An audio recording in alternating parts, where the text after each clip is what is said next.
Trill was a creative group of individuals who were inspired by fashion and music and were set to be the next big name in the streetwear industry of fashion, although that wasn't even their intentional aim at the beginning.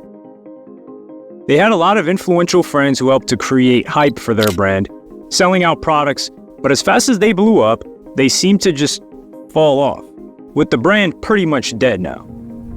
Trill was a DJ and party night collective that was formed by Virgil Abloh, Heron Preston, Matthew Williams, Florencia Galarza, and Justin Saunders. Before Heron, Virgil, and Matthew had an idea of creating Trill, Heron had did some jobs for Nike.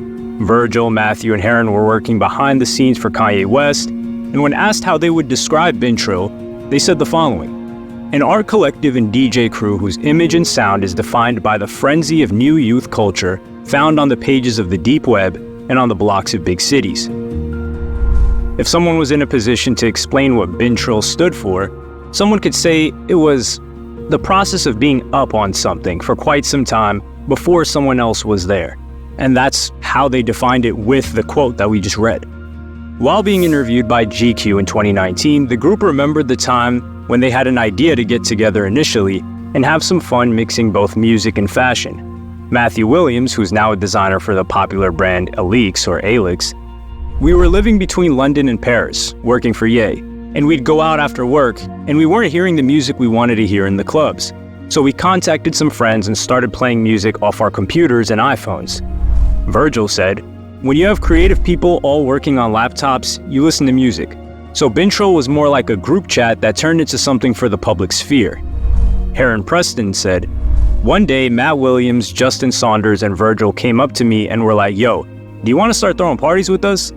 At the time, I thought they were playing with Osama bin Laden's name. I was like, oh, you guys are crazy. But it turned out to be Trill, spelled B-E-E-N. Florencia Galarza. I get a call from Virgil, not ever having met him or really knowing who he is, and he was like, you sound dope. Heron says you're dope. People think you're dope. You're in. 2012 was really awesome. Justin Saunders. I've never heard Virgil say a negative thing in my whole life. What I knew about creativity was saying no to things, but he's on the opposite flip. It's like when Virgil convinced me to be a DJ. I still don't know how to use a mixer. I said to Virgil, I don't know how to DJ, and he said, it doesn't matter, let's just go have some fun. And then, eventually, we were DJing at Coachella. As members of the group were already one foot in the door of the world of music and fashion, they quickly became popular and gathered fans around both of their adventures. First, the group was focused on designing t-shirts and snapback caps released in limited quantities.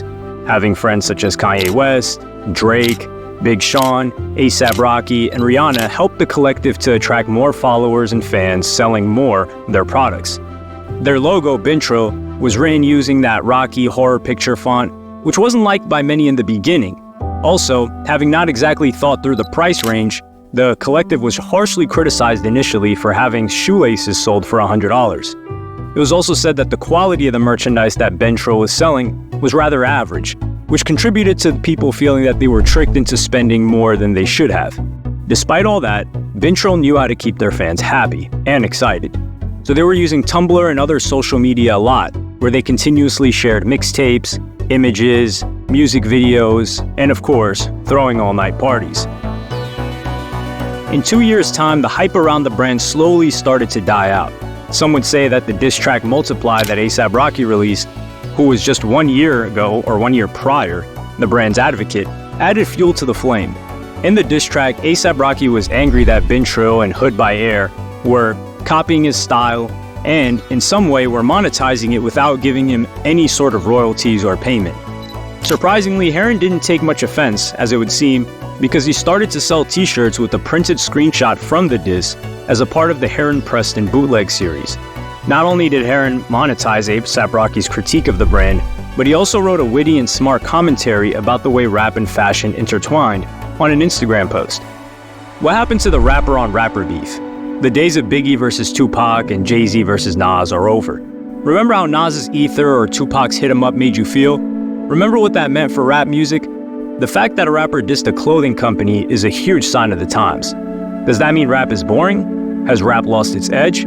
Today, the power in music is style. Power is fashion. let's keep this stuff shocking and competitive. This is how you push things forward. And the song video is good. Let's continue to shake stuff up. Our culture needs it. Although Trill did some collaborations with brands like KTZ, Stussy, Coca-Cola, and Hood by Air, it didn't change the fact that the consumer base was becoming less and less invested in purchasing their stuff. Also, more accusations started to appear that the brand was nothing more than a group of, quote, influencers, which wasn't even a term at that point, who had very wealthy and famous friends who were willing to help with creating a buzz and hype around the brand. Matthew Williams, the co-founder of Trill, admitted that, quote, "It has always been about having fun with your friends.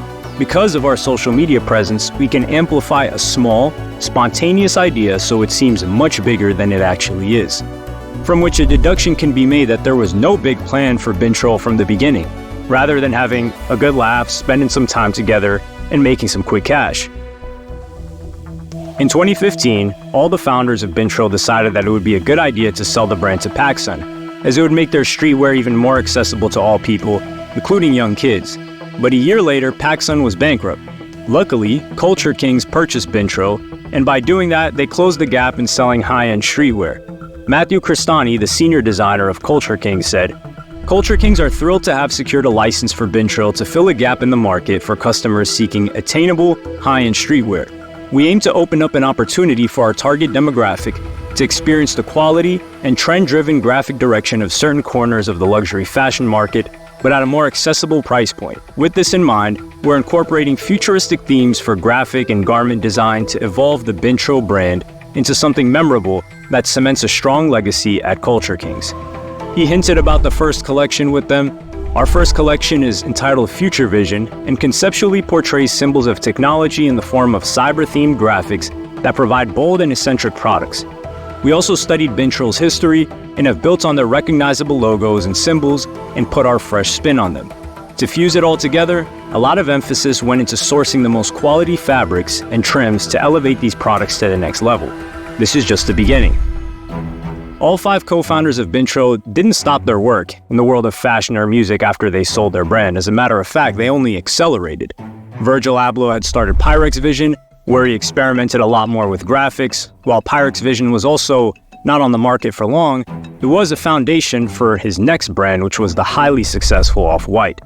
Matthew Williams started Alix, which later changed its name to 1017 Alix 9SM, and was backed by Slam Jam Socialism founder. The brand did plenty of collaborations with huge brands like Nike, Dior, and Moncler. And in 2020, Matthew Williams was appointed as the head of the Givenchy fashion house. Aaron Preston was already working on his brand. In 2016, he released Uniform, a catalog of zero-waste clothes that were created in collaboration with the New York City Department of Sanitation. In 2017, he presented his 2017-18 Autumn-Winter collection at Paris Fashion Week. And as a DJ, Aaron worked on several events that were organized by Supreme, GQ, Sprite, and Ford, as well as he took part in major festivals and top-scale events such as Fool's Gold, Coachella, and Ultra. Florencia Galarza went back to doing the thing that she did before, playing in Bowery League for the Kith Cobras. Justin Saunders continued his work in his own design studio, as well as creating new designs for Kanye West. The truth is, even before this brand was sold to PacSun, it was either at the peak or already starting to fall off. It didn't last very long. A lot of these guys at the time were doing sporadic projects, spur of the moment, and didn't really think about the longevity of them, and perhaps they didn't even think they would get as big as they did. A lot of it was just hype train, kind of Hypebeast, peak Hypebeast market, I would say.